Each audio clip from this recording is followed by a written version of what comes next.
نحمده ونصلي ونسلم على سيدنا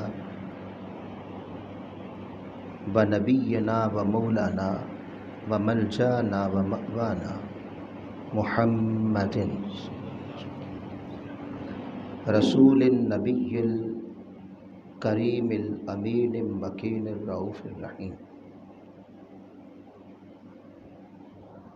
أما بعد فأعوذ بالله من الشيطان الرجيم. بسم الله الرحمن الرحيم.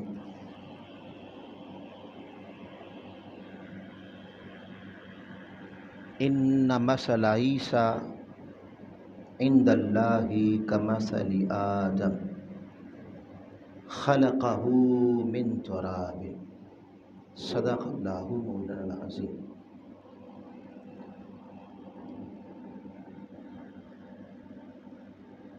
انتہائی واجب الاحترام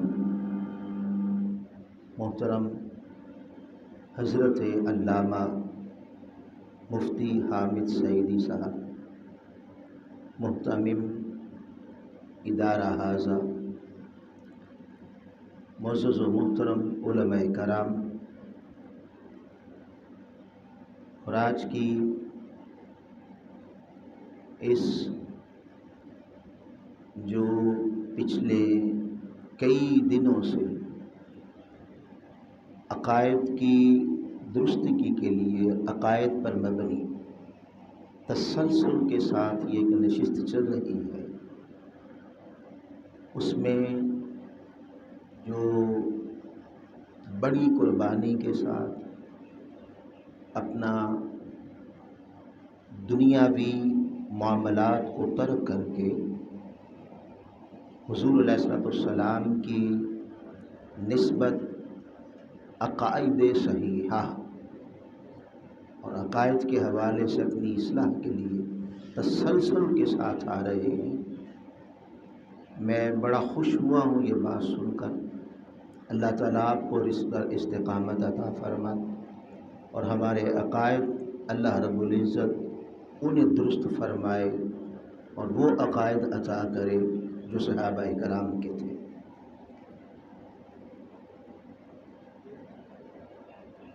اس نشستوں کی آج جس میں مختلف عقائد پر گفتگو ہو رہی ہے، ہمارا جو موضوع ہے وہ ہے آقا علیہ السلام کا مقام بشریت۔ یہاں بنیادی طور پر ایک بات ذہن نشین فرما لیں کہ جو حضور علیہ السلام کو بشر نہ مانے وہ کافر ہے، کیونکہ قرآن مجید کی نص نے آقا علیہ السلام کو بشر کہا ہے۔ تو پہلی تو یہ بات ذہن نشین ہونی چاہیے کہ حضور علیہ السلام بشر ہیں اور ایسا نہ ماننا کفر ہے۔ دوسری اہم بات، نور اس کی ضد بشر نہیں ہے،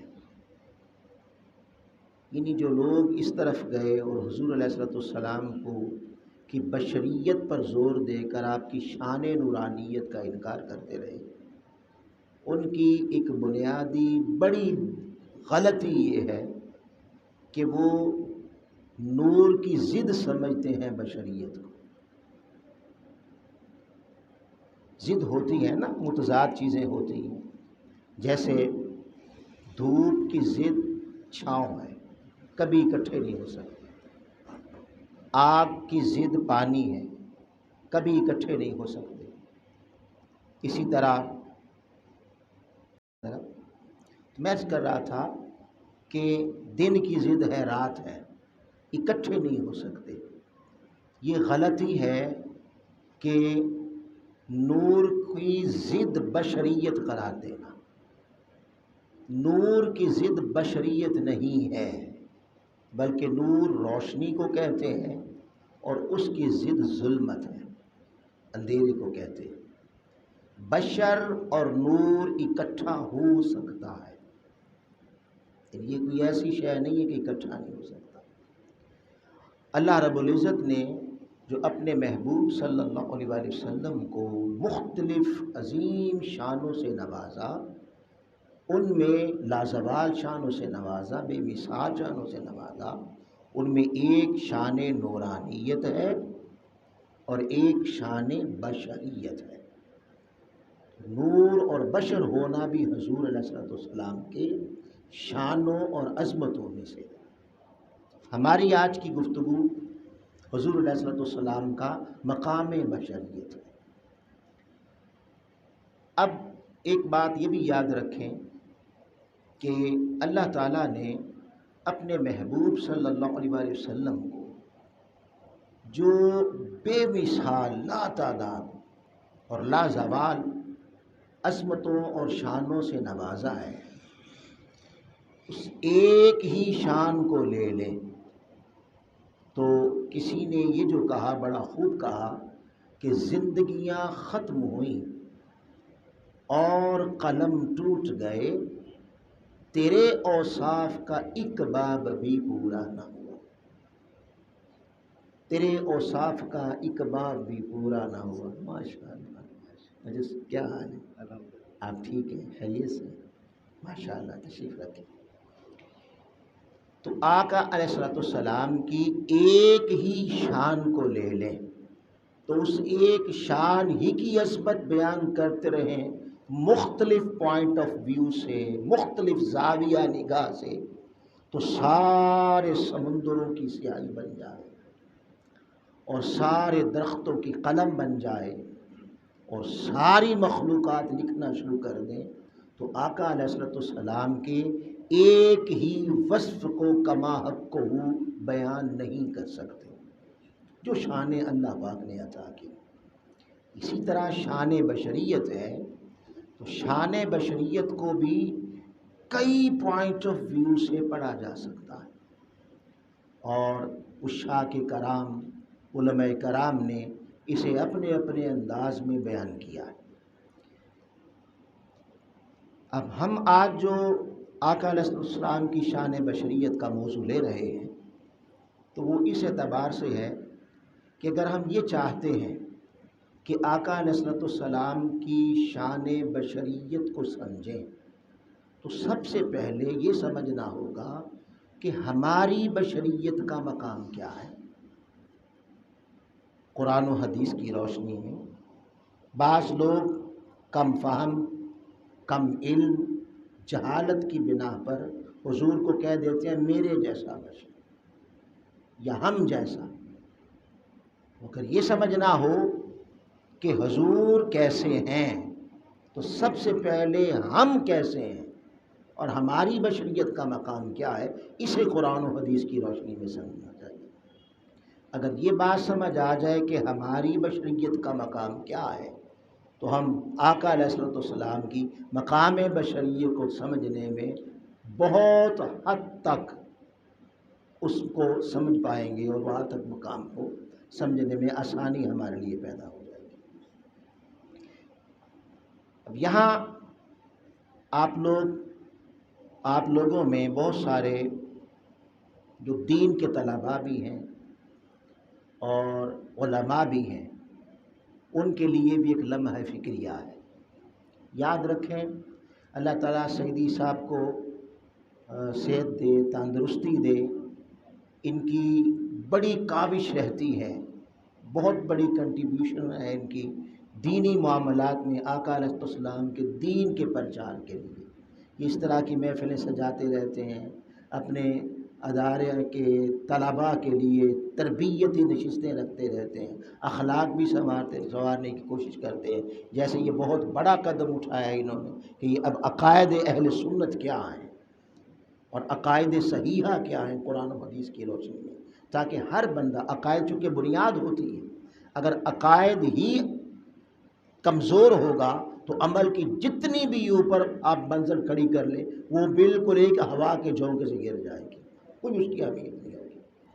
تو اللہ انہیں سلامت رکھے، تندرستی دے، یہ بھی اس طرح کے معاملات کرتے رہتے ہیں، اللہ انہیں کامیابیاں عطا فرمائے۔ تو علماء کرام کے لیے یہ لمحہ فکریہ ہے۔ یاد رکھ لیں، ہم اتنا قرآن نہیں پڑھتے جتنا قرآن دین کے دشمن پڑھتے ہیں، انہوں نے باقاعدہ بڑے بڑے تھنک ٹینکس بنا رکھے ہیں جن کا 24 گھنٹے قرآن کا مطالعہ کرنا ہے، کام ہی ان کا یہ، اور وہ اندر سے نکالتے رہتے ہیں۔ اور یہ بھی باطل کی پھیلائی ہوئی سازش ہے کہ حضور علیہ الصلوۃ والسلام کی ذات کو متنازع بنا دیا گیا، اور یہ ایک فطری عمل ہے کہ جب آپ کسی ذات پر متنازع ہو جائیں تو اس ذات سے قلبی تعلق ختم ہو جاتا ہے، قلبی، حبی، دیوانگی کا، عشق کا، محبت کا وہ تعلق ختم ہو جاتا ہے، پھر بحث و مباحثہ رہ جاتا ہے، دلائل رہ جاتے ہیں۔ یہ بھی باطل کی سازش ہے۔ تو قرآن مجید کا یہ چیلنج کہ ہمارا ایمان ہے کہ قرآن کے اندر تضاد نہیں ہے، تذبذب نہیں، ابہام نہیں، شک نہیں، یہ ہمارا ایمان ہے۔ باطل طاقتیں اور غیر مسلم لوگ جو اسلام کو پنپتا نہیں دیکھنا چاہتے، انہوں نے بہت سارے مقامات پوائنٹ آؤٹ کیے ہوئے معاذ اللہ کہ یہاں قرآن میں تضاد ہے، یہاں تضاد ہے، یہاں تضاد ہے۔ ان میں سے ایک مقام حضرت انسان کی تخلیق کا ہے، جو آج ہمارا موضوع ہے بشریت کا، اس کا ایک مقام ہے، اس کو وہ کہتے ہیں یہ متنازع ہے۔ کیسے؟ اللہ رب العزت نے، اب ہم پہلے عام بشریت کو بھی سمجھ رہے ہیں، اور یہ کہ ان کا میں سامنے آپ کے رکھنا چاہتا ہوں کہ ان کا اعتراض بھی ہے کہ وہ کہتے ہیں قرآن میں تضاد ہے۔ اب عام انسان کی تخلیق، اللہ رب العزت نے قرآن مجید میں بار بار انسان کی تخلیق کا ذکر کیا ہے، مگر ہر مقام پر مختلف الفاظ، کہیں کچھ اور کہا ہے، کہیں کچھ اور کہا ہے۔ جیسے مثال کے طور پر ہم نے جو عنوان گفتگو کے طور پر آیت پڑھی ہے، اس میں اللہ پاک نے فرمایا ان مثل عیسیٰ۔ آپ جانتے ہیں یہ وہ مناظرہ ہے جو عیسائی نجران کے عیسائیوں کے ساتھ حضور علیہ السلام کا ہوا تھا، اور انہوں نے حضرت عیسیٰ کو اللہ کا بیٹا قرار دیا تھا، تو اس کے جواب میں پھر یہ آیت نازل ہوئی تھی۔ ان مثل عیسیٰ، بے شک عیسیٰ علیہ السلام کی مثال عند اللہ کمثل آدم، اللہ کے نزدیک حضرت آدم جیسی۔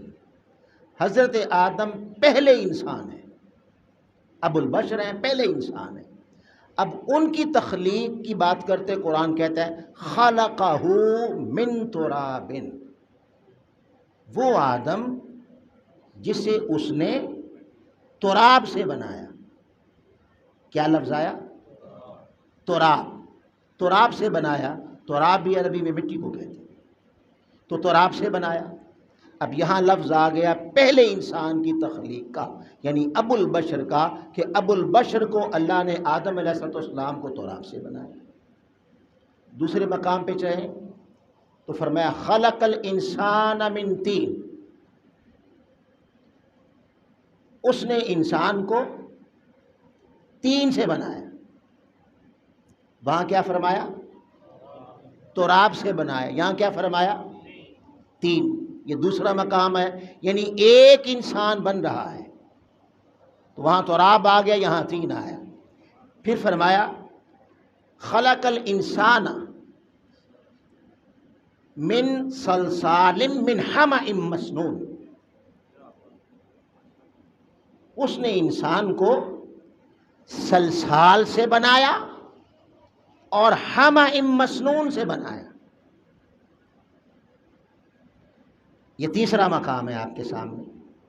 تراب سے بنایا، تین سے بنایا، اور چوتھا مقام، تیسرا مقام یوں لے لے حمأ مسنون سے بنایا، بدبودار سیاہ امیزہ گارا، اس سے بنایا۔ چوتھے مقام پہ فرمایا خلق الانسان من صلصال کالفخار،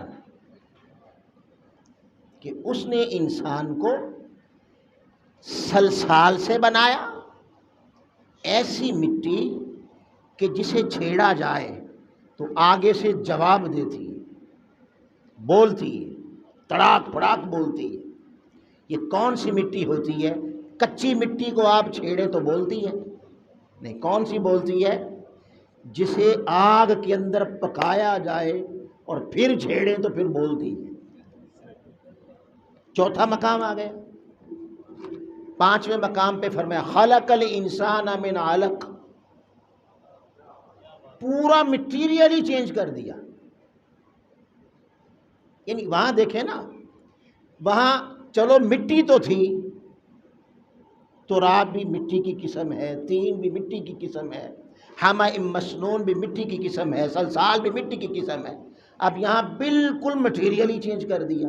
خلق الانسان، بلکہ اس سے پہلے آ جائیں، خلق الانسان من نطفہ، اس نے انسان کو پانی کی بوند سے بنایا، نطفہ سے بنایا۔ پانچواں مقام۔ پھر نطفہ پانی ہو گیا، مٹیریل چینج ہو گیا۔ پھر آگے چلیں، خلق الانسان من علق، پھر مٹیریل چینج کر دیا۔ اس نے انسان کو ایسی خون کی بوند سے بنایا جو لٹکی ہوئی ہے، معلق ہے، جمع ہوا ایسا خون جو معلق ہے۔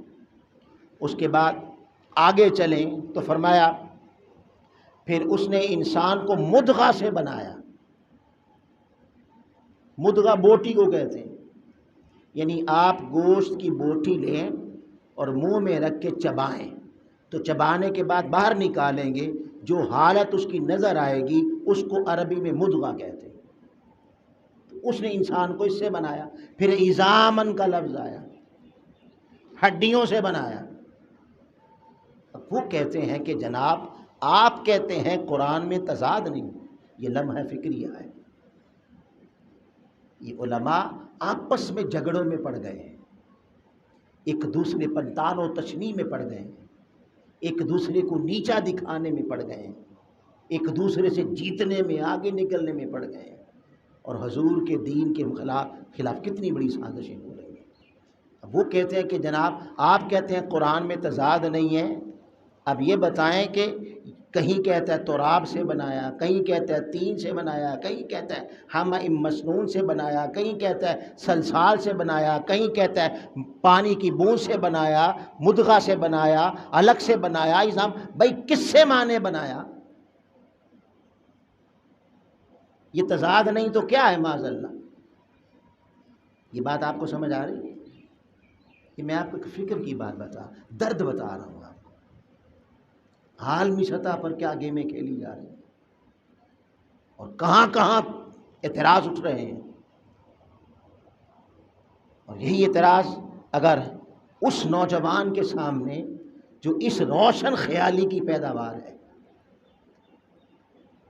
اور جس کے پاس جدید تعلیم تو ہے مگر قرآن و حدیث کی تعلیم ہے ہی نہیں، اگر یہی اعتراض اس کے سامنے رکھا جائے تو ایک سیکنڈ لگے گا وہ اسلام چھوڑنے کے لیے،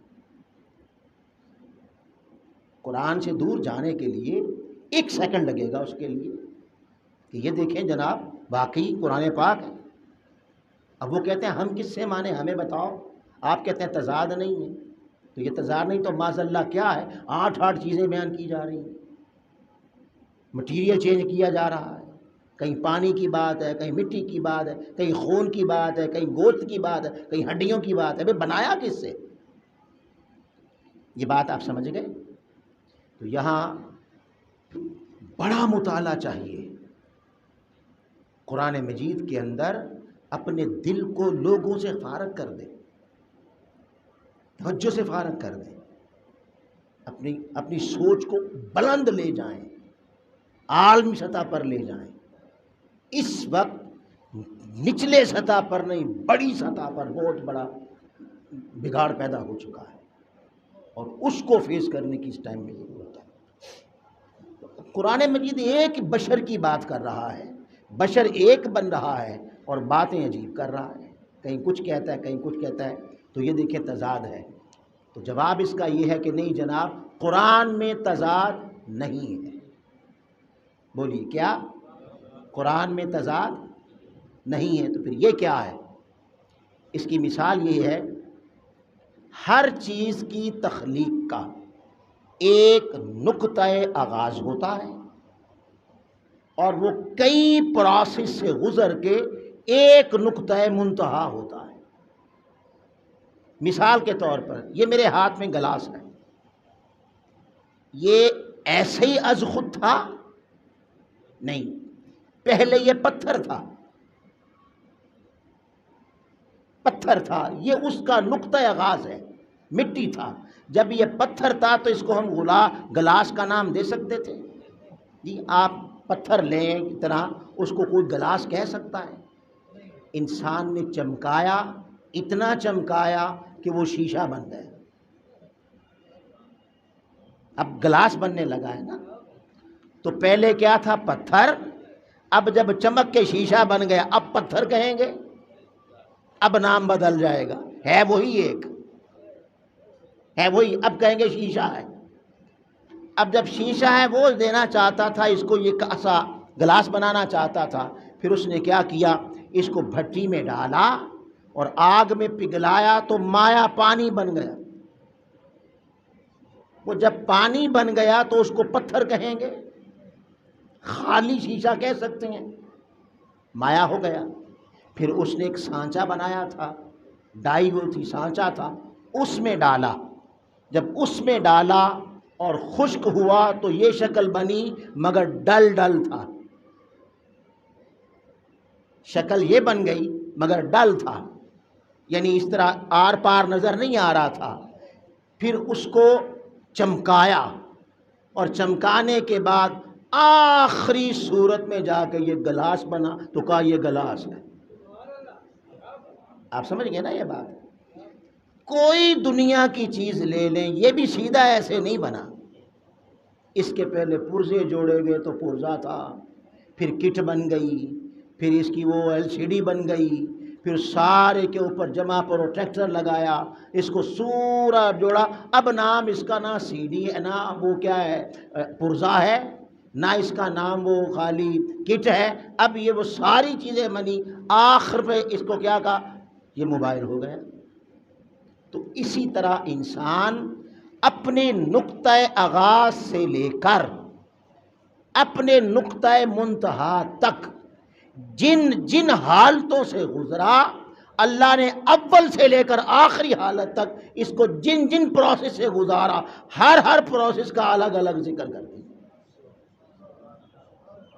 ہر پروسیس کا الگ الگ ذکر کر دیا۔ اب آ جائیں، فرمایا تراب سے بنایا۔ تراب کیا ہے؟ عربی زبان میں تراب اس مٹی کو کہتے ہیں کہ ہوا کا جھونکا آئے تو اڑا کے ادھر لے جائے، اور ادھر سے ہوا کا جھونکا آئے تو اڑا کے ادھر لے جائے، یعنی خاک جس کے اندر پانی کی آمیزش نہ ہو، جو خالی مٹی ہو، خاک اس کے اندر پانی کی آمیزش نہ ہو، اسے کہتے ہیں تراب۔ اس پر مثال کے طور پر حضور علیہ الصلوۃ والسلام اپنی شہزادی کونین سلام اللہ علیہا ان کے گھر تشریف لائے، پوچھا علی کدھر ہیں؟ میں یا رسول اللہ صلی اللہ علیہ وسلم تھوڑا ناراض ہو گئے تھے تو باہر چلے گئے ہیں۔ پتہ کروایا تو آپ کو علم ہے کہ اس وقت مسجدیں پکی نہیں ہوتی تھی، کچی تھی۔ مسجد نبوی کے صحن میں جا کے حضرت مولا علی لیٹ گئے اور اوپر جا کے آپ نے چادر لے لی۔ اب دیکھیں نا، باہر ہوا چل رہی ہو اور آپ کچی زمین پہ سوئے ہوئے ہوں، اور وہ تو آپ نے چادر لی ہے اور آپ کو لیٹے گھنٹہ 2 گھنٹے گزر جائیں تو ہوا چل کے آپ کے اوپر گرد ڈال دیتی ہے، آپ کی چادر کے اوپر جھونکے گرد ڈال دیتی ہے۔ اب آقا علیہ الصلوۃ والسلام جب پتہ چلا کہ مسجد نبوی میں لیٹے ہوئے حضور علیہ الصلوۃ والسلام تشریف لائے تو ان کی چادر پر ہوا نے مٹی ڈالی ہوئی تھی، تو آقا علیہ السلام نے بیدار کرتے فرمایا استیقظ یا ابو ترا، اے مٹی والے اٹھ۔ یعنی تراب اس مٹی کو کہتے ہیں جس مٹی کے اندر پانی کی آمیزش نہ ہو، اور اسے ہوا اڑا کے کبھی ادھر لے جائے اور کبھی ادھر لے جائے۔ چونکہ ہمارا تصوف کا موضوع نہیں ہے، اگر آپ میں ضمناً ایک نقطہ بتا دیتا ہوں کہ انسان بننا کیا ہے، یہی وجہ ہے کہ دل اڑتا پھرتا ہے، کیونکہ اس کی اصل میں اڑنا تھا، نیک محفل دیکھی تو ادھر نکل گیا، بری محفل دیکھی تو ادھر نکل گیا۔ تو یہ جو اڑتا پھرتا ہے نا، اصل بندگی یہ ہے کہ اے بندے، یہ جو 70 سال 80 سال تجھے دیے ہیں، اس میں صرف ایک کام کرنا ہے، اس اڑنے والے کو پکڑ کے اس کی بارگاہ میں کھڑا کرنا ہے بس۔ پھر تیری شکل جیسی بھی ہو، پھر تو انسان ہے۔ اگر خالی شکل اور کپڑے ہی بدلتا رہا اور دل اڑتا پھر رہا ہے، وہ کہیں ایک ٹھہری نہیں جگہ پہ رہا، تو پھر بندہ بندہ نہیں ہے۔ صوفی یہی کام کرتے ہیں۔ تو اس مٹی کو کہتے ہیں، آقا علیہ السلام نے مسلم شریف کی حدیث پاک ستہ میں آئی، حضور علیہ السلام نے، آقا نے فرمایا کہ جب اللہ تعالیٰ نے انسان کو بنانا چاہا تو وہ لمبی ایک فہرست ہے، پہلے جبریل امین کو بھیجا، پھر فرشتوں کو بھیجا، پھر آخر پہ اسرائیل کو بھیجا۔ وہ جب زمین آگے سے رونے لگی اور چیخیں پکار کرنے لگی، اسرائیل نے کوئی نہیں سنی، وہ لے گئے، ایک مٹھی تراب کی لے گئے۔ پھر آقا نے فرمایا، اللہ پاک نے 40 سال یا پھر ایک حدیث کے مطابق 40,000 سال اس پر می برسایا، پانی ڈالا۔ اب دیکھیں نا، کمار جب گھڑا بناتا ہے، ہنڈیا بناتا ہے، تو وہ کیا ڈالتا ہے؟ خالی خشک مٹی لاتا ہے۔ جب وہ مٹی لاتا ہے تو وہ ہوتی ہے تراب، پھر اس میں پانی ڈالتا ہے، تو جو ہی پانی ڈالتا ہے تو پانی اور تراب، خاک کا امیزہ ملتا ہے تو وہ ایک گارا بنتا ہے۔ جب وہ گارا بنتا ہے تو عربی میں اس کو تراب نہیں کہتے، اب کہتے ہیں تین۔ وہ مٹی جس میں پانی شامل کیا گیا، جس میں پانی شامل کیا، وہ تین بن جاتی۔ اللہ پاک نے فرمایا تجھے تراب سے بنایا کہ انسان، پہلے تیری حالت اڑنے پھرنے والی تھی، خاک تھا تو، پھر اس کے اندر پانی ڈالا۔ جب انسان بنانا چاہا تو پانی میں پانی ڈالا اور پانی اور مٹی کا امیزہ بنا، تو اب نام تراب نہ رہا، اب نام ہو گیا تین۔ تو قرآن نے کہا خلق الانسان من طین، کہ بندے کبھی تو تین بھی تھا۔ اس کے بعد جب 40,000 سال پڑا رہا تو آج سائنس نے یہ بات ثابت کر دی ہے کہ وقت کے گزرنے سے تغیر آتا ہے۔ یعنی وقت گزرے اور کوئی چیز، آپ مثال کے طور پر آج آپ نے یہ مسجد بنائی ہے، آج آپ اس پر ٹائلنگ کر دیں، سب کچھ کر دیں، 100 سال گزرنے کے بعد جو آج بننے کے وقت حالت تھی، 100 سال کے بعد وہی چمک دمک ہوگی، تبدیلی آ جائے گی۔ اس کی مثال ایک اور ہے، عورت نے آٹا گوندا، خاک تھا نا، خاک یعنی خشک آٹا تھا، اس میں پانی ڈالا، امیزہ بن گیا۔ اب اس کو اس سے روٹیاں نہ پکائے اور فریز نہ کرے، رکھ دے، 1 دن گزرے، 2 دن گزرے، 4 8 10 15 دن گزر جائیں، جس وقت گوندا گیا تھا وہ ٹائم، وہ حالت، اور 15 دن کے بعد کی حالت ایک جیسی رہے گی۔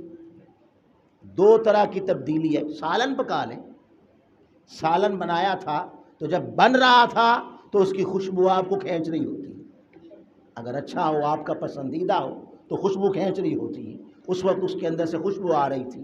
اس کو کھائیں نہ، رکھ دیں، 1 2 4 8 10 دن پڑا رہے، وہ خوشبو قائم رہے گی، وہ حالت قائم رہے گی، تبدیلی آئے گی۔ کیا ایک رنگ متغیر ہو جائے گا، رنگ تبدیل ہو جائے گا وقت کے گزرنے سے، اور دوسرا اس کے اندر تعفن پیدا ہو جائے گا، اس کے اندر بدبو آ جائے گی۔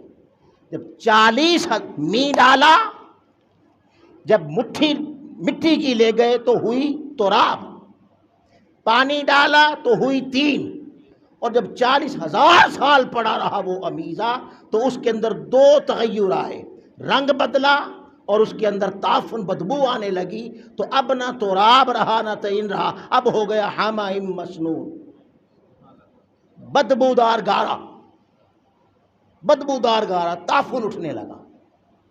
ہائے ہائے ہائے۔ اب یہاں بھی ضمناً ایک نقطہ عرض کرتا چلوں، انسان اپنی حقیقت دیکھ، تیری حقیقت ہے کیا؟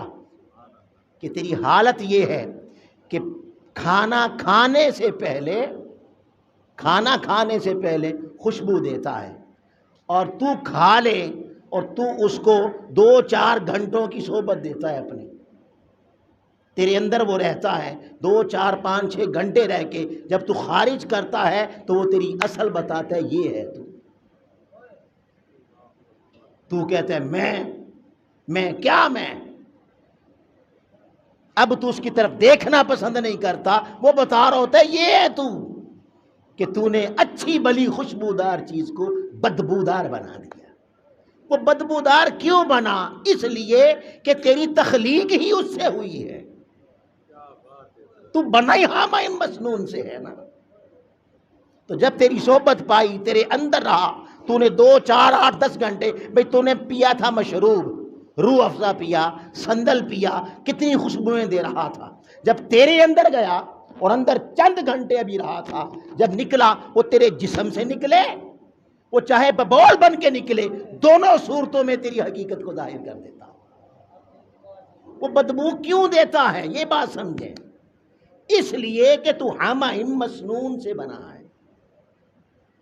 پھر آقا علیہ السلام نے فرمایا، پھر اللہ نے اس سے حضرت آدم کا قالب بنانا چاہا تو حضرت آدم کا قالب بنا دیا۔ جیسے کمار مٹی لاتا ہے، مٹی لایا، اس کے اندر پانی ڈالا، امیزہ بنا، اس سانچے کے اوپر، اس کے اوپر وہ جو اس کے پاس ہوتا ہے، مجھے نہیں یاد کہ اس کا نام، وہ جو گھومتا ہے، اپنے فن کے ساتھ گڑھا بنا دیا، اپنے فن کے ساتھ اس نے اس کو وہ بنا دیا، سراہی بنا دیا۔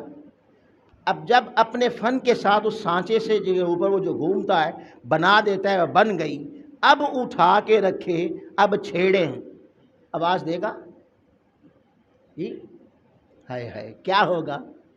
کچا ہے نا، ٹوٹ کے گر جائے گا۔ ہائے ہائے، انسان تیری حقیقت تو یہ تھی کہ تو گر جاتا تھا، اس کے نام پہ گر جاتا تھا، عقل نہیں تھی، عقل نہیں تھی۔ قرآن نے کہا خلق الانسان من صلصال کالفخار وخلق الجان من مارج من نار، کہ اس نے جن کو آگ کے شعلے سے بنایا۔ اب وہ چاہتا ہے کہ اس میں اگر پانی ڈالیں، ابھی پانی ڈالیں، سلامت رہے گا؟ بہہ جائے گا، ٹوٹ جائے گا، گر جائے گا۔ وہ چاہتا ہے یہ پانی بھی سنبھالے اور ٹوٹے بھی نہ، تو وہ کیا کرتا ہے، ایک خاص درجہ حرارت میں رکھتا ہے اور آگ کی تپش دیتا ہے، نہ زیادہ نہ کم۔ زیادہ دے گا تو کالی ہو جائے گی، کم دے گا تو قابل نہیں رہے گی۔ تو ایک خاص درجہ حرارت پہ جب دیتا ہے تو پھر وہ اس سے جب نکال کے اب اس کو چھیڑیں، اب چھیڑے تو آگے سے ٹوٹتی ہے یا بولتی ہے؟ بولتی ہے۔ تو اللہ پاک نے حضرت آدم کے پورے وجود کو بنایا، تو اس وقت وہ کچا تھا اس برتن کی طرح۔ پھر آقا نے فرمایا اللہ نے آگ پہ رکھ کے پکایا، جب آگ پہ رکھ کے پکایا تو اصلاً بولنے والی یہ مٹی کی خصلت نہیں تھی، یہ آگ کی تھی، یہ آگ کی تھی۔ جب اس کی صحبت ملی تو اس کی صحبت ملی تو وہ آگے سے اکڑنے والی، بولنے والی وہ خاصیت اس کے اندر چلی گئی۔ جب آگ کی صحبت سے نکلا تو آگ کا کام تھا جواب دینا۔ اللہ پاک نے کہا نا کہ وَإِذَا سَوَّيْتُهُ وَنَفَخْتُ فِيهِ مِن رُوحِي فَقَعُوا لَهُ سَاجِدِينَ، جب میں اسے برابر برابر جوڑ لوں تو تم سجدہ کرنا۔ فَسَجَدَ الْمَلَائِكَةُ كُلُّهُمْ أَجْمَعُونَ إِلَّا إِبْلِيسَ، ابلیس نے نہ کیا۔ اس نے کیا کہا؟ چونکہ آگ سے بنا تھا، بول پڑا خلقتنی من، میں۔ اگر آپ نے نشستیں رکھی ہو نا وہ دوسری تصوف کی تو بہت کچھ ہے اس کے اندر۔ وہ کہتا ہے میں یہ، میں وہ۔ تو بولنے کی اصلاً فطرت مٹی کی نہیں تھی، یہ آگ کی تھی، یہ آگ کی تھی۔ جب اس کی صحبت ملی تو آگ والی خصلت اس کے اندر چلی گئی۔ بندگی کیا ہے کہ بندے یہ جو اندر آگ والی خصلت ہے جو کہتی ہے میں، بس اس میں کو جھکا کر تو بنا دے تو تو بندہ ہو گیا۔ یہ شکل صورت بدلنے سے کچھ نہیں ہوگا، کپڑے بدلنے سے نہیں کچھ ہوگا، اس میں کو تو بنا تو پھر بندہ، وہ میں والی خصلت آ گئی۔ وہ جب میں والی خصلت آ گئی تو وہ حدیث پاک کہ آقا نے فرمایا ایک کے ساتھ شیطان پیدا ہوتا ہے، وہ یہ ہے، اس کے خون میں گردش کرتا ہے، دوڑتا ہے۔ کب آیا؟ جب آگ پر رکھا، تو آگ پر رکھا تو اب جب آگ سے نکلا تو ہو گیا اب نہ تراب رہا، نہ تین رہا، نہ حمأ مسنون رہا، اب ہو گیا سلسال کالفخار۔ تو فرمایا خلق الانسان من صلصال کالفخار۔ یہ ہر انسان یاد رکھ لیں، حضرت آدم علیہ السلام سے لے کر آخری انسان تک جو بھی بنا اسی پروسیس سے بنا۔ کیا پروسیس ہے؟ پہلے وہ مٹی تھا تو تراب تھا، اللہ نے پانی ڈالا تو گارا بنایا تو تین بنا۔ ہر بشر، میں، یہ بشر اور حضرت آدم علیہ السلام سے لے کر آخری انسان تک جو بھی بنا اسی پروسیس سے بنا کہ اس میں پانی ڈالا تو تین بنا، رکھا بدبوئیں دینے لگا تو حمأ مسنون بنا، اور اس سے قالب بنا کے آگ میں رکھ کے پکایا تپایا تو صلصال کالفخار ہو گیا۔ ہمارا موضوع یہاں تک ہے، آگے من نطفہ ہمارا موضوع نہیں ہے، علق ہمارا موضوع نہیں ہے، وہ آگے پھر گائنی میڈیکل کا موضوع آ جاتا ہے، دیگر چیپٹر کا آ جاتا ہے، وہ کسی اور نشست میں بیان ہوں گے، مگر یہ یہاں تک ہے۔ ہمارا موضوع اس بشر کے ساتھ جو کہتے ہیں میں، میرے جیسے، ہم کیسے ہیں؟ ہم ایسے ہیں، کیسے بنے؟ تراب تھے تو مٹی میں پانی ڈالا۔ میں دہرا رہا ہوں تاکہ آپ کو اچھی طرح پتہ چل جائے کہ میں کیسا ہوں۔ مجھ جیسے کہنے والے پہلے یہ دیکھ لے کہ تو ہے کیا، تو ہے کیا، کہ تو تراب تھا، پانی ڈالا تو تیرے اندر سے بدبوئیں آنے لگی تو حمأ مسنون بنا۔ پھر جب حمأ مسنون بنا، اب دیکھیں نا، آپ گندگی ہو، گندگی، اور گندگی کو آگ پہ رکھ کے پکائیں تو گندگی اور پک جاتی ہے، آگے اندر اور پختہ ہو جاتی ہے۔ تو جب آگ کے رکھ کے پر پکایا تو اندر، یہی وجہ ہے کہ انسان جب تو کھانا کھاتا ہے تو وہ تیری اصل حقیقت بشریت کو بیان کرتا ہے، یہ ہے تو۔ سمجھ آ گئی آپ کو؟ نہیں، یعنی عام بشریت کی تخلیق کا پروسیس، پانی ڈالا، دیر تک رکھا، حمأ مسنون بنا، بدبوئیں دینے لگا، اس سے قالب بنا، اور اس قالب کو آگ پر رکھ کر پکایا تو صلصال کالفخار ہو گیا۔ یہ ہو گیا عام بشر۔ ہائے ہائے ہائے، اب آ جائیں حضور کا مقام بشریت کیا ہے۔ یہ تو ہو گیا نا ہمارا اور عام کا، ہر ایک کا ہو گیا۔ اب حضور کا کیا ہے ذرا وہ بھی سن لے۔ اب یہ حدیث پاک ہے، اس کو حضرت امام احمد بن حنبل نے روایت کیا، حضرت حافظ ابن حجر عسقلانی نے روایت کیا، اور بہت ساری کتابوں میں آیا ہے۔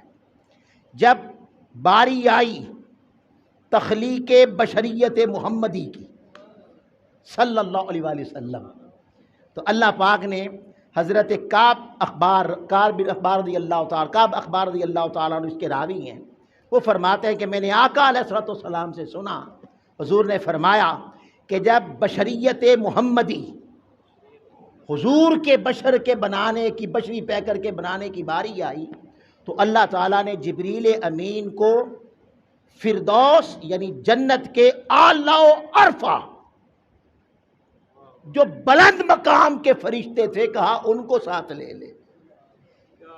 پہلے تو فرشتوں کا خود سردار ہے جبریل امین، بشریت محمدی ہونے لگی ہے۔ آیا یعنی یہ دیکھیں نا، بشریت محمدی کے پیکر کے بننے کا آغاز کہاں سے ہو رہا ہے کہ جو نورانیوں کا سردار ہے اسے بلایا، تو آ جا، اور فردوس کے اعلیٰ و ارفع فرشتوں کو ساتھ لے لے، اور انہیں ساتھ لے کے کہا زمین پہ اتر جا، اور وہ آ گئے، اور یہ کہا کہ وہاں سے چمکدار سفید رنگ کی چمکدار مٹی لے کے آنا، عام نہیں لانی، سفید رنگ کی چمکدار مٹی لے کے آنا۔ تو وہ زمین پہ آئے، تو جب فرشتے زمین پہ آنے لگے تو ساری زمین ڈل ڈل تھی۔ ڈل ڈل مطلب اندھیرا اندھیرا، چمکدار نہیں تھی۔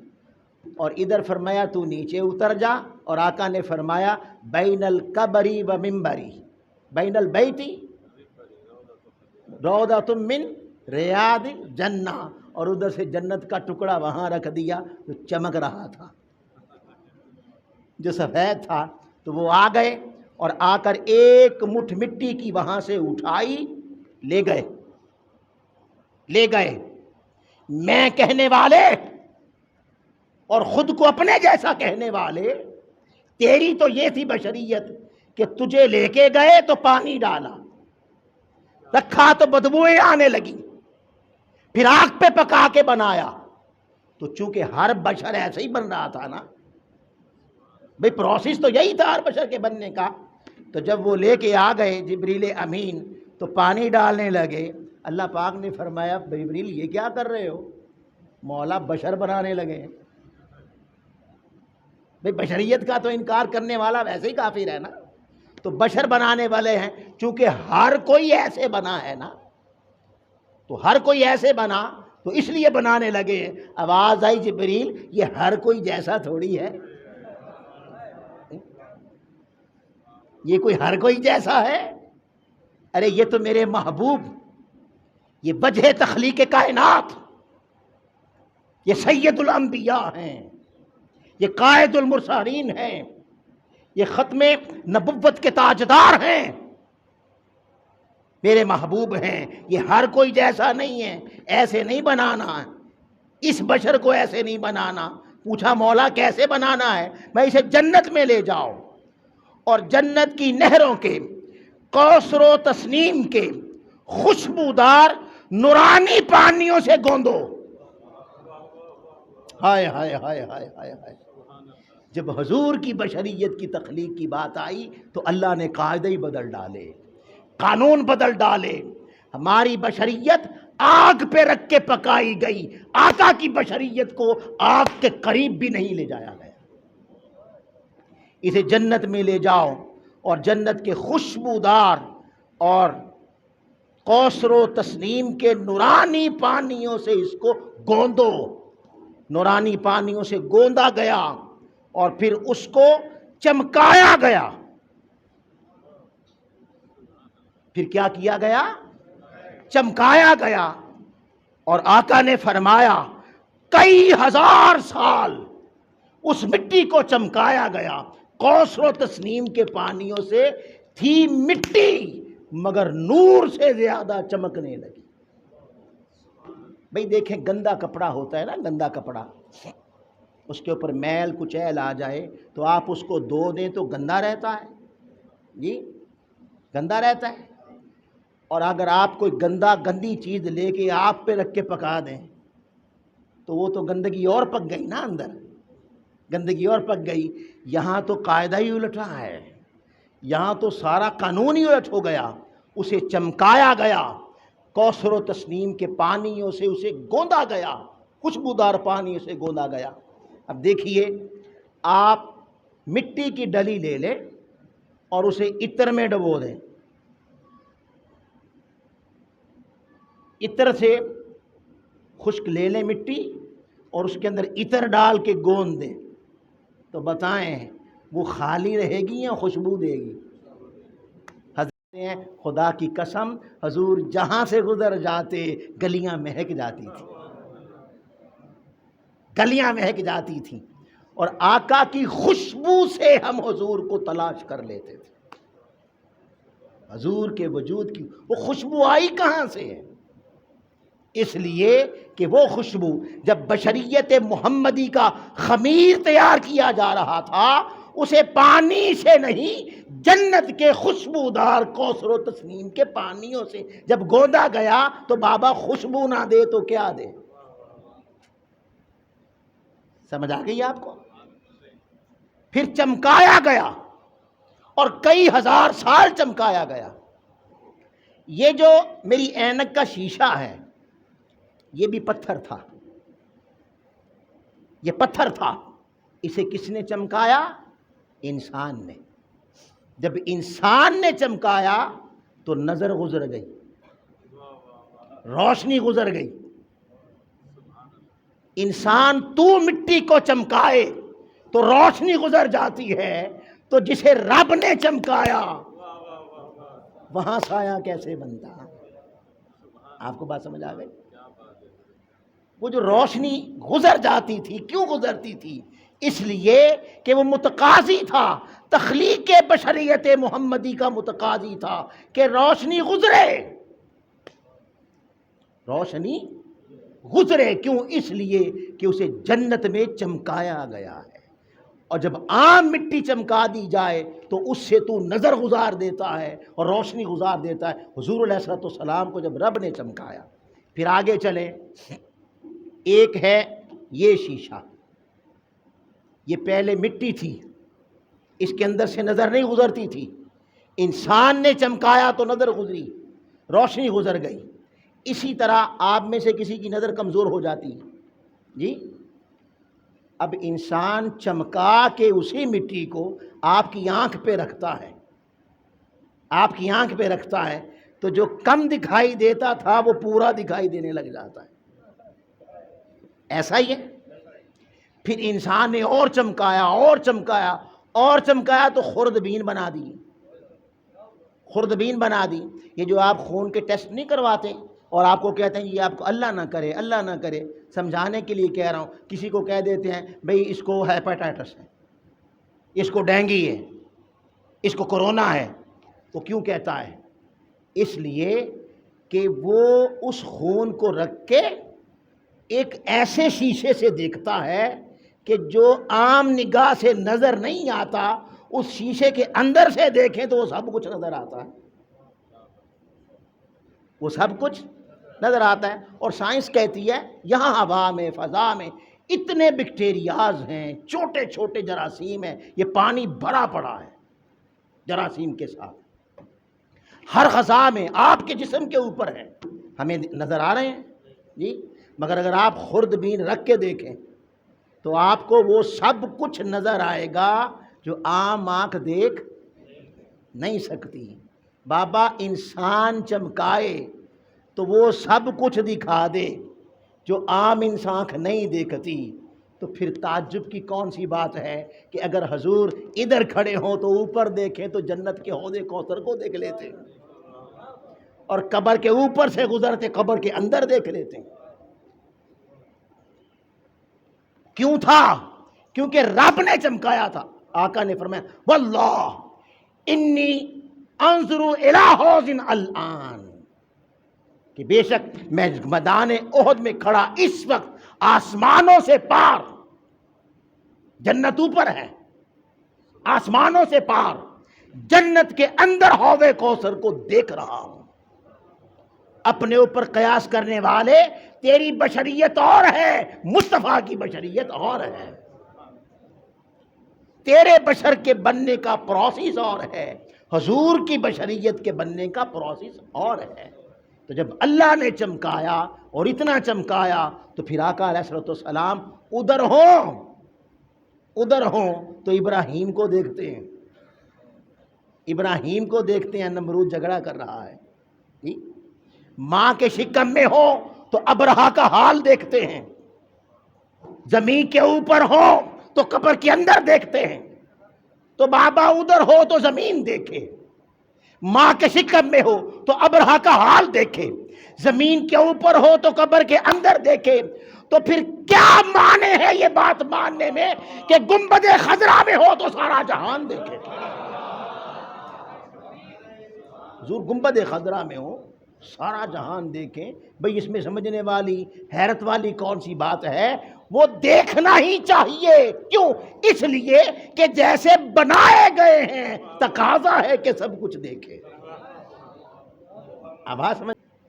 اس کا مطلب ہوا کہ آقا کے وجود کا سایہ نہ بننا، حضور کے وجود سے خوشبو کا آنا اور آقا کا آسمانوں سے پار دیکھنا، ارے یہ معجزہ نہیں ہے، یہ عین متقاضی بشریت محمدی ہے۔ کیونکہ معجزہ وہ ہے جسے عقل سمجھ نہ سکے، اور ہمیں عقل سے سمجھ آ گئی۔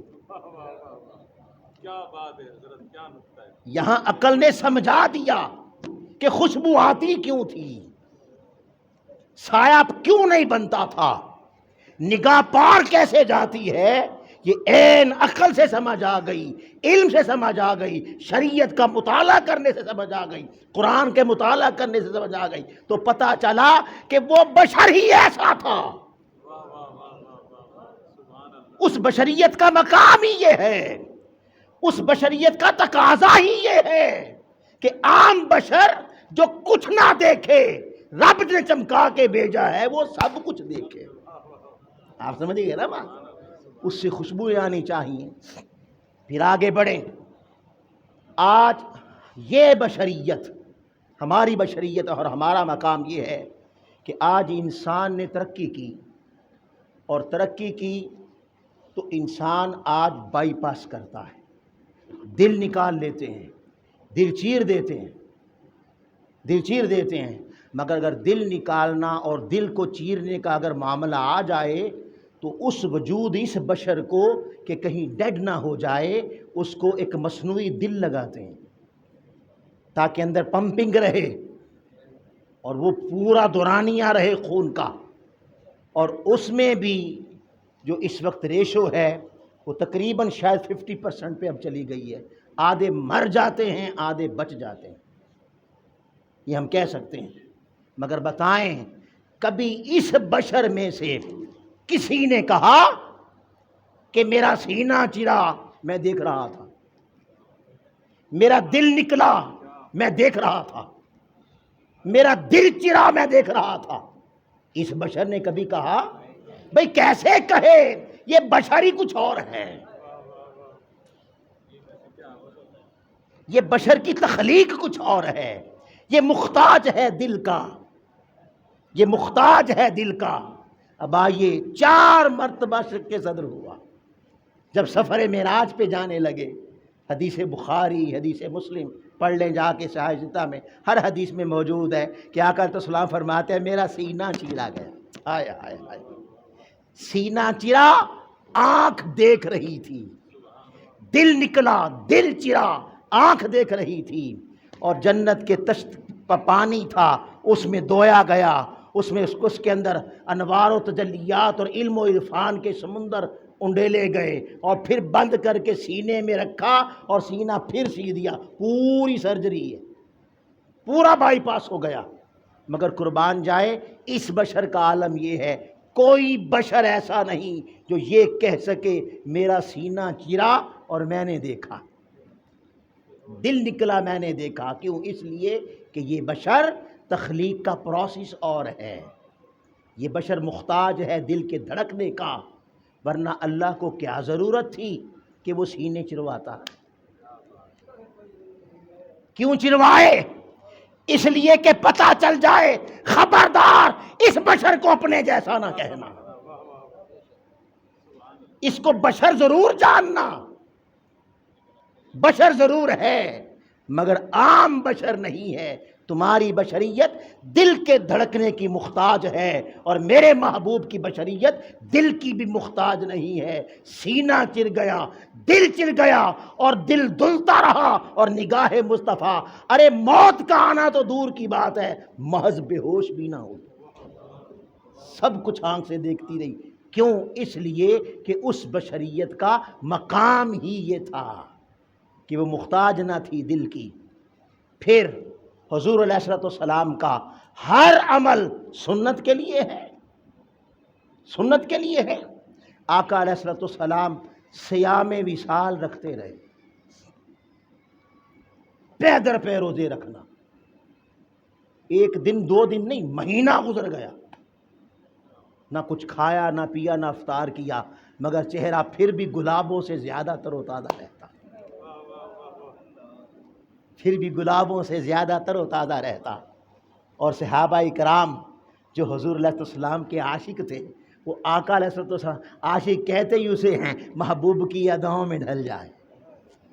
وہ دیکھتے تھے کہ حضور کا عالم یہ ہے، انہوں نے بھی صیام وصال رکھنے، اب یہ عام بشریت کی بات ہو رہی، صیام وصال رکھنا شروع کر دیے۔ 1 دن 2 دن 3 دن گزرے تو چہرہ مرجھا گیا، ہونٹ خشک ہو گئے، کمزوری نکاہت آ گئی۔ آقا نے پوچھا یہ تمہارا حال کیا ہو گیا؟ یہ کمزوری کیسی، یہ نکاہت کیسی، یہ ہونٹ خشک کیوں ہو گئے؟ عرض کرنے گئے یا رسول اللہ، ہم آپ کی اقتدا اور آپ کی سنت پر عمل کرتے ہوئے صیام وصال رکھ رہے تھے۔ آقا نے فرمایا ایکم مثلی، آیا آیا، اس کا معنی کیا ہے؟ تمہاری بشریت کا مقام اور ہے، میری بشریت کا مقام اور ہے۔ تمہاری بشریت کا پروسیس اور ہے، میری بشریت کا پروسیس اور ہے۔ تمہاری بشریت کھانے کی محتاج ہے، پینے کی محتاج ہے، حضور علیہ السلام کی بشریت کھانے پینے کی بھی محتاج نہ تھی۔ سوال پیدا ہوا اگر صیام وصال کو سنت نہیں بنانا تھا تو کیوں رکھوائے روزے؟ بغیر حضور علیہ السلام کے اس صیام، حضور کا تو ہر عمل سنت ہے نا، اگر اسے سنت نہیں بنانا تھا تو رکھائے کیوں؟ اس لیے کہ کوئی یہ نہ کہہ دے میرے جیسے، سمجھ آ جائے کہ محبوب کی بشریت کا مقام اور ہے۔ تمہاری بشریت کھانے کی محتاج، پینے کی محتاج، تم کھاؤ پیو نہ تو تم پہ موت آ جائے۔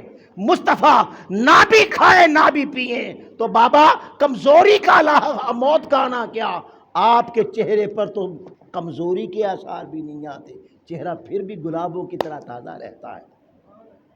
اس لیے وہ مقام بشریت سمجھایا جا رہا تھا کہ مصطفیٰ کا مقام بشریت، حضور کی بشریت کھانے کی بھی محتاج نہیں ہے، پینے کی بھی محتاج نہیں ہے، تو پھر کھایا کیوں، پھر پیا کیوں؟ اس لیے کہ کھانا بھی ترس رہا تھا لب مصطفیٰ کا، پانی بھی ترس رہا تھا لب مصطفیٰ، اور اس لیے بھی کہ تمہیں کھانے کا سلیقہ آ جائے اور تمہیں پینے کا سلیقہ آ جائے، ورنہ حضور کی بشریت کا مقام یہ ہے کہ آقا کی بشریت نہ کھانے کی محتاج ہے نہ پینے کی محتاج ہے۔ تو آپ نے دیکھا کہ عام بشر پانی سے گوندا گیا، آگ پہ رکھ کے پکایا گیا، دیر تک رکھا گیا تو بدبوئیں دینے لگا، اور پھر جب آگ پہ رکھ کے پکایا گیا تو گندگیاں اور اندر جمع ہو گئی۔ حضور کی بشریت کو دھویا گیا، جنت کے پانیوں سے دھویا گیا۔ جب جنت کے پانی سے دھویا گیا تو کچھ تھوڑی بہت ثقافت تھی بھی، وہ بھی ختم ہو کے لطافت آ گئی۔ تو یہی وجہ ہے ہم کھائیں، اور ہماری بشریت کی جب کھانے کو صحبت ملتی ہے تو ہمارے کھانے سے پہلے کھانا خوشبوئیں دیتا ہے، اور ہماری بشریت کے 2-4 گھنٹے پالے تو پھر بدبوئیں دیتا ہے۔ ادھر حضور علیہ السلام کی بشریت کا عالم یہ ہے، حضرت مولا علی فرماتے ہیں کہ ایک غزوہ میں آقا علیہ السلام کو حاجت ہوئی تو آپ کے لیے خیمہ لگایا گیا، آپ رفع حاجت کے لیے خیمے میں تشریف لے گئے، اور میرے دل نے چاہا کہ جو ہی حضور علیہ السلام رفع حاجت سے فارغ ہو کر باہر آئیں گے، میں دوڑ کے جا کے آپ کے فضلات مبارک کی زیارت کروں گا۔ کہتے ہیں میں باہر کھڑا ہو گیا، آقا علیہ السلام فارغ ہو کے جب باہر آئے، میں دوڑ کے اندر گیا تو کہتے ہیں خدا کی قسم اندر کچھ بھی نہیں تھا، اندر کچھ بھی نہیں تھا، مگر اس خیمے سے کستوری و عنبر اور مشک و گلاب سے بڑھ کر کسی حسین خوشبوؤں کے ایسے ہلے آ رہے تھے کہ یوں لگا جیسے اندر آ کے کسی نے ڈرموں کے ڈرم خوشبوؤں کے انڈیل دیے۔